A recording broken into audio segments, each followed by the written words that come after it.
ஐயனா துணை அடுத்த வர எபிசோடில் பார்த்திங்க அப்படின்னா சேரன் ஃபேமிலியில் இருந்தோம். அதுக்கப்புறம் பார்த்திங்கன்னா கார்த்திகா ஃபேமிலியிலேருந்து 2 பேருமே வந்து குலதெய்வம் கோயிலுக்கு போயிருப்பாங்க. அப்போ அங்கே ஒரே வீடு தான் இருக்கும். அந்த வீட்டில் தான் சமைச்சு எல்லோரும் ஒன்றா இருக்கணும். அப்படி இருக்கும்போது பார்த்திங்க அப்படின்னா நிலா வந்து சுடுதண்ணி வைக்கணும்னு சொல்லிட்டு போவாங்க.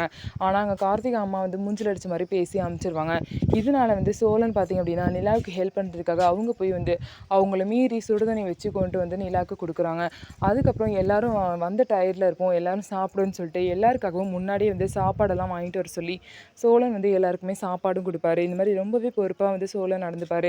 நிலா பார்த்திங்க அப்படின்னா நாங்கள் டயர்டாக தான் இருக்கோம், ஆனால் நீங்கள் தான் வண்டி ஓட்டிகிட்டு வந்தீங்க, உங்களுக்கு தான் ரொம்ப டயர்டாக இருக்கும், நீங்களும் சாப்பிடுங்கன்னு சொல்லிட்டு சோழனை சாப்பிட சொல்கிறாங்க.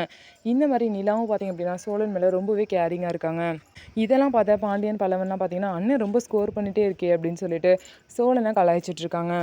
ஸோ 2 குடும்பமும் பார்த்திங்க அப்படின்னா சாமி கும்பிட வந்திருக்காங்க. சாமி கும்பிட வந்த இடத்துல 2 குடும்பமும் சண்டை போடாமல் நிம்மதியாக வந்து சாமி கும்பிட்டு கிளம்புவாங்களா, இல்லை வேறு ஏதாவது பிரச்சனை வரதுக்கு வாய்ப்பு இருக்கா அப்படின்னு சொல்லிட்டு நம்ம வெயிட் பண்ணி பார்க்கலாம். நம்ம வீடியோ உங்களுக்கு பிடிச்சிருந்தா நம்ம வீடியோவை லைக் பண்ணிக்கோங்க. மறக்காமல் நம்மளோட சேனலை சப்ஸ்கிரைப் பண்ணிவிட்டு பாருங்கள்.